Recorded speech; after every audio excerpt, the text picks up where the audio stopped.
was your audition for Frank? It was. It happened at 2 o'clock in the morning up at his house, and Patrick O'Hearn was there and Adrian Ballou, and he just put some stuff up and asked me to read it, which I did as good as I could. And then we improvised, just played by ear, and then he asked me to join the band, and then I brought Tommy Mars. How would you compare that audition to other auditions you might have seen? Well, I mean, most of the other auditions I saw was drummer auditions, and a drummer audition was a completely different thing because there were so many drummers, and because it was kind of a different kind of event for Frank. I mean, I think he enjoyed auditioning drummers, and so it was different. I mean, I never saw another audition like that, but I think maybe, Steve Vai's entrance in the band was maybe more similar to that. Steve Vai wasn't part of a big audition, we used to call it a cattle call with a lot of, people. So every audition was kind of unique. People would come into the band for different reasons. Ike auditioned backstage in St. Louis, and Warren auditioned just by hanging around for a long time. So. And it wasn't horrible in any sense. Horrible? Yeah. The audition? Yeah. No, it was a lot of fun. Stories about horror stories about.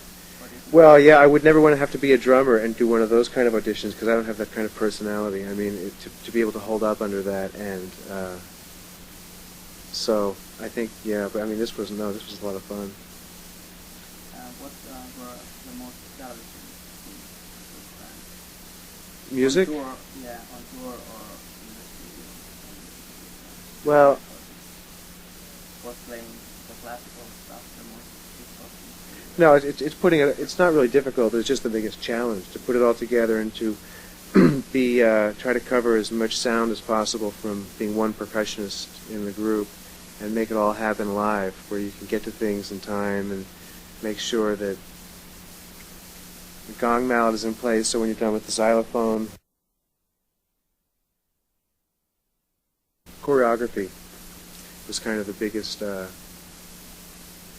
challenge, but and then a little smaller, there's the challenge of just playing the music, just getting the notes right, of being able to get to the instrument quick enough and then relax and be able to play it correctly. So there's no. Usually, yeah. So that's that's difficult too. How about playing some simple stuff? Simple? Yeah. What's that difficult to get that state of mind? For me? Yeah. No, I like it to be simple. Yeah. What was your favorite Frank Zappa? Probably the first one, 1977. Why? Well, I think the first one is always the most fun. Everything is magic then, and it was a great band. I really liked being with. That particular band was just great, and the music we were doing was. It still felt, really original. It was all written for that band, and every other tour after that.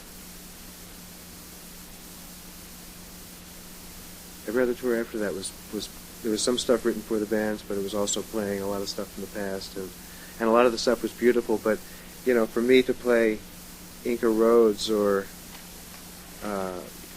Rollo or something, Ruth is the one that realized the piece, so it's always going to be bringing the feeling of the band who realized it, and that's the best thing to do. It's like if you're going out to play someone else's music in a way, So, but the 1977 band all that music was written just for that band, and in fact, a lot of it never got played after that band, except for Black Page, maybe some others, but. Flakes and Jones Crusher and all that stuff.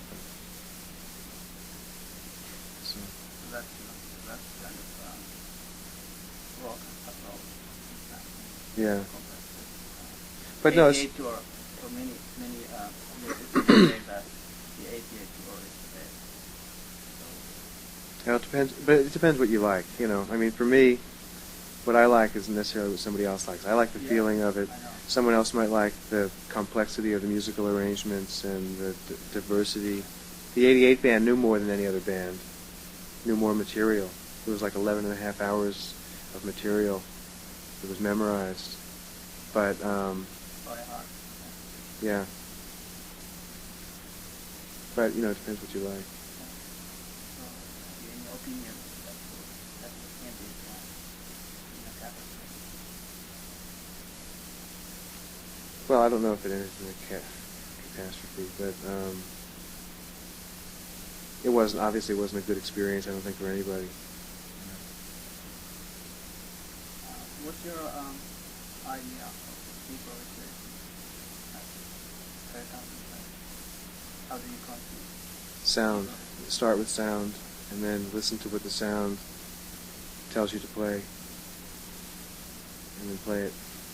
But you know, always in a loop between the ear and the heart and the hands. You know, where you're just feeling it, hearing it, and then trying to get to the place where you're not thinking about it, where it just happens by itself. So it's not really trying; it's actually letting go. You know, become involved, then let go, and just let the music play itself. And then it usually, there's amazing things that come out. That global warming CD is all improvisation. And so the way I approach it from percussion is that there's all these different sounds, xylophone or cowbells or gongs or whatever, kalimbas, you know, gourds, and each one of these different sounds is kind of has a different song that it wants to play. You put them together and they start to influence each other. So for me, the most exciting thing about improvisation and dealing with percussion is exactly that. It's about bringing the music out of these sounds. I think Frank Zappa also to do that kind of thing, because I think that Frank was interested in Yeah, sure. Well, especially as it would work in an orchestral or orchestrational sense. But there's a level beyond that. There's with guitar and drums and keyboard and bass and all that going, you can only access 10% of the range of sound that's available from percussion. When you get rid of all that stuff and you have only percussion, then you've got this other 90% of sound, which is incredible. And so Frank, I think, accessed that kind of stuff more than most composers that work in Western music or, you know, tonal music. But I'm actually happy now to be doing stuff that I can do away from electronics, where you can really hear the sound of these instruments.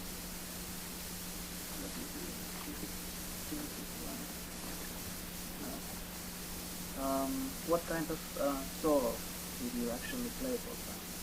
I think I remember seeing one concert on TV that was Barcelona, 88, and there were several tunes were including improvisation, sections of improvisation, and one of them was big,